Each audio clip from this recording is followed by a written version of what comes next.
নমস্কার বন্ধুরা, আশা করি আপনারা সবাই খুব ভালো আছেন আর আপনাদের আশীর্বাদে আমাদের দিনগুলো বেশ মোটামুটি ভালোই কাটছে। আর আজকের সকাল থেকে একটুও ব্লগ করার সময় পাইনি, একদম খাওয়ার সময় কি মেনু সেটাই আপনাদেরকে দেখিয়ে নিই। আজকে তো নিরামিষ, মানে শনিবার জানিনি। আমাদের করেছিল বাসন্তী পোলাও আর একদম কষা কষা আলুর দম, আর সাথে ছিল ওই সয়াবিন আলুর তরকারি, যে ভাত খাবে তার জন্য, আর ছোলার ডাল। যাই হোক, ছোলার ডালটা তখন আর আপনাদেরকে দেখাতে পারিনি। খাওয়া দাওয়া সেরে ওপরে এসে আমি আর পাকুমের বাবা ঘুমিয়ে গেছিলাম। গতকাল পাকুম আবার খুব দুষ্টুমি করেছিল, রাতে ঘুমাতেই চাইছিল না। শেষে রাত 2টোর সময় ওর দাদু নিয়ে গেল ওকে, তারপরে নিচে থেকে ঘুম পাড়িয়ে মোটামুটি 2:30টার দিকে দিয়ে গেছিলো। তারপরে আমরা শান্তিতে একটু ঘুমালাম। যাই হোক, ঘুমিয়ে গেছিলাম বলে ওকে নিচে রেখে এসেছিলাম। এখন বাজে ওই 5টা। ওর ঠাকুমা ওকে আর এই ফলগুলো দিয়ে গেছিলো, এখন বসে বসে খাওয়াচ্ছি। কলাটা তো প্রথমে দেখলেন কেমন চটকে দিয়েছিল, সেটাই কোনো রকমে খাইয়ে দিলাম। আর ও এখন এই জানেন তো, বেদানাটা এইভাবে খেতে যায় না। এখন এই বাটি থেকে একটা একটা করে খুঁটে মুখে ভরে আর খায় চিবিয়ে চিবিয়ে। এবার কি বলুন তো, দানাগুলো তো গিলে ফেলে। এবার 2-1টা খেলেও ঠিক আছে, কিন্তু অনেকগুলো একসাথে খেয়ে নিলে পেটে ব্যথা করবে, তাই আর ওর সামনে নামাই না। এদিকে দেখলাম যে সন্ধে তো প্রায় হয়ে এসেছে। আমি তো এই পাকুমকে ওর বাবার কাছে রেখে ছাদে এলাম জামা কাপড়গুলো তুলবো বলে। এসে দেখছি অলরেডি বাবা তুলে রেখে দিয়ে এসেছে নিচে। সন্ধে দিতে আসার সময় আসলে তখন অন্ধকার হয়ে যায়, তার আগেই জামা কাপড় কটা নিয়ে যায়। এদিকে দেখুন না, আমি চা বসিয়েছি আর তারপরে ফ্রিজে দেখছিলাম কি আছে, মেনলি একটু মিষ্টি খেতে মন চাইছিল। ফ্রিজটা খুলে আমি তো অবাক, এই দেখুন না, লাড্ডু এনে দিয়েছে। প্রথমে সবাইকে জিজ্ঞাসা করলাম কে এনেছে, বলতে পারলো না। বুঝতেই পারলাম এটা পাকুমের বাবা এনেছে। আসলে অনেক দিন আগেই ওর বাবার কাছে বলেছিলাম বেসনের লাড্ডু কেমন খেতে হয় আমাকে এনে দিয়ে তো।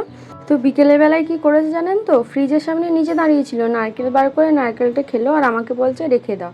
অথচ নিজে ফ্রিজের সামনে। আমি অত গুরুত্ব দিইনি, ফ্রিজের গেটটা খুলে দিয়ে বললাম তুমিই রাখো, আমি আর নেবো না। এখন বুঝতে পারছি ও চাইছিল যে আমি ফ্রিজটা খুলে লাড্ডুটা দেখতে পাই। যাই হোক, এখন তো একটা বার করে খেলাম। ঠিকঠাকই, যে খুব ভালো লাগলো সেরকম নয়, বা বারবার কিনে খেতে হবে সেরকমও নয়। আজকে না এই আলুর দমটা দেখে সবারই মনে হয়েছিল রাতে একটু রুটি খাই। অথচ দেখুন, রুটি করতে এসে দেখছি আটা নেই, তাই জন্য এই ময়দাটাই ভালো করে মেখে রাখলাম। ময়দা রুটিও কিন্তু খুব একটা খারাপ লাগে না, কিন্তু এই যা যখনই ভাজা হবে তখনই সঙ্গে সঙ্গে খেয়ে নিতে হবে, নয়তো কি জানেন তো, খানিক পরে এই ময়দার জন্য রুটিটা কেমন শক্ত হয়ে যায়। আর না, সন্ধেবেলায় সেরকম কিছু খেলাম না জানেন তো। অনেক দিন পর এই কৌটোর মধ্যে থেকে এই পাঁপড়গুলো হঠাৎ দেখতে পেয়ে মনে হলো ভাজি। আগে জানেন তো, ছোটোবেলায় এই পাঁপড়গুলো 1 টাকায় 4টে বা 5টা করে বিক্রি হতো। তখন এই 5টা আঙুলে 5টা ভরে আর একটা একটা আঙুল মুখে ভরতাম আর কামড়ি কামড়ি খেতাম, খুব ভালো লাগতো। তখন আমরা বোধহয় এগুলোকে আঙুল পাঁপড় বলতাম, আর আমার শাশুড়ি মারা এটাকে আবার অমানুষ বলে।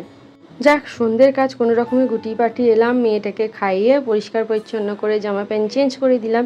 ও মা, ও দেখছি ওর আগের প্যান্টটা নিয়ে দেখুন বিছানা মুছছে।